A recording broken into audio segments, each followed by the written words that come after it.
Welcome back to Storm Coverage. Thousands of customers across the state are still without power tonight after Lala brought strong winds, heavy rain, downed trees, and power lines across the islands.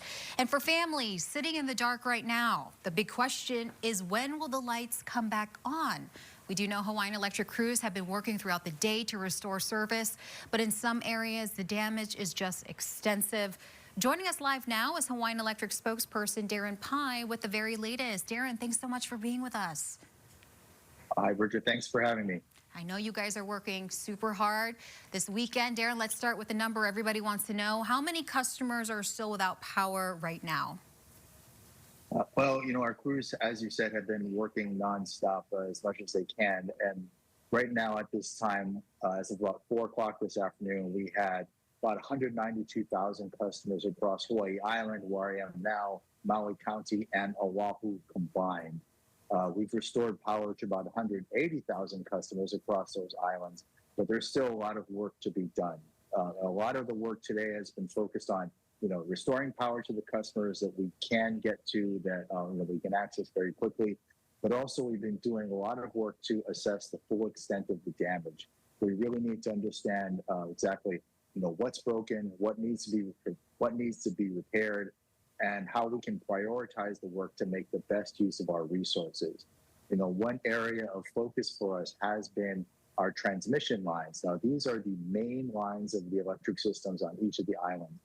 Think of them as the backbone of the system, or the major freeways that carry the power from the power plants, across the islands into our neighborhoods. So, we need to get these fully functioning in order to really, make a lot of progress in our restoration efforts. Wow, that sounds like a whole bunch of work with those transmission lines. And you mentioned they're the backbone of the power grid. So I'm assuming that you guys are bringing extra crews from the mainland to help restore these transmission lines. Oh, you're absolutely right. We have partnerships with other utilities in other states. So we have more utility workers coming in from out of state. They're expected there later this week.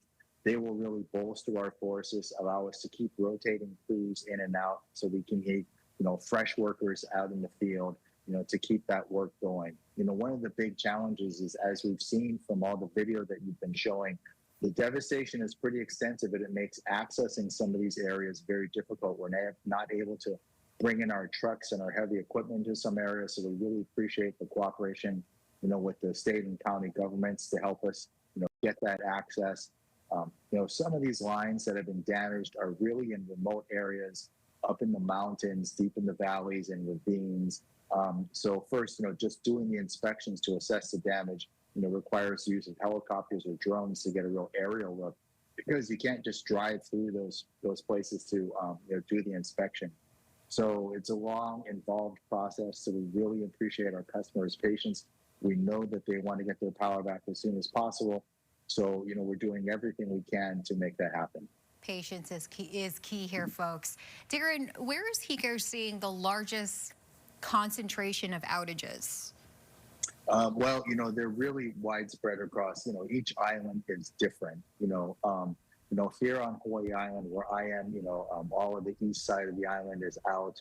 And some other areas, have been very hard hit. We know there's a lot of, damage and devastation down towards the southern part of the island, where it was closest to the storm. So, again, our focus is really on trying to, get some of those transmission lines back in service.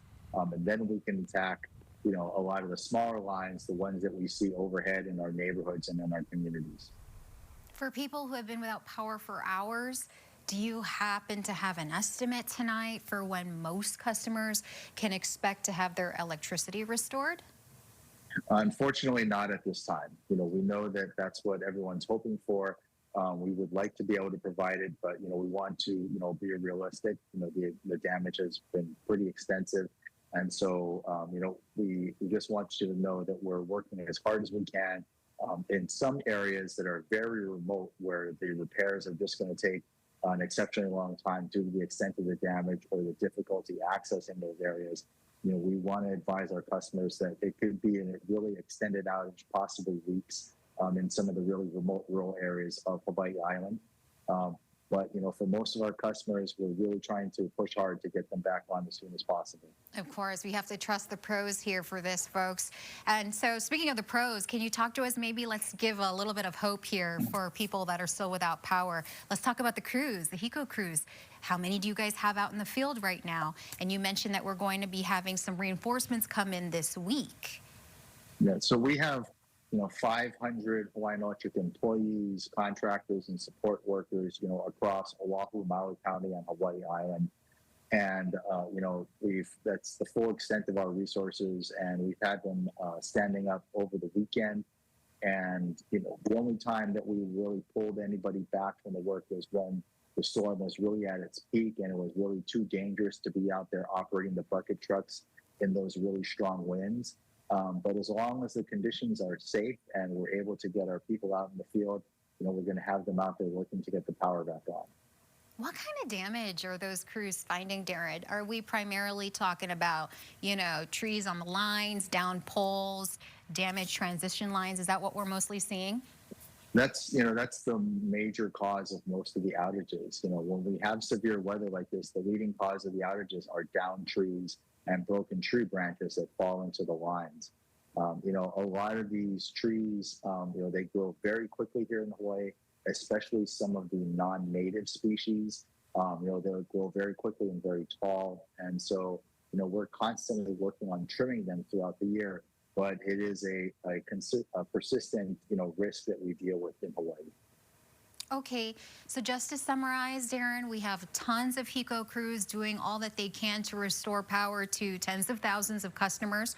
HECO's already restored power to tens of thousands of customers, but particularly the hardest hit areas, especially in the remote areas, we could be looking into maybe days or even weeks to restore power just because it's so difficult, it's so remote to have our crews head over there. Is that correct?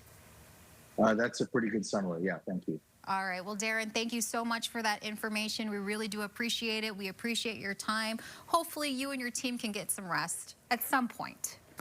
All right, mahalo. Thanks so much, Darren Pai, spokesperson with Hawaiian Electric. And folks, if you're watching this, congratulations, you have power. But do try to get that information that we just received from HECO to your friends or family members who unfortunately do not have electricity right now. This is the type of information that they need.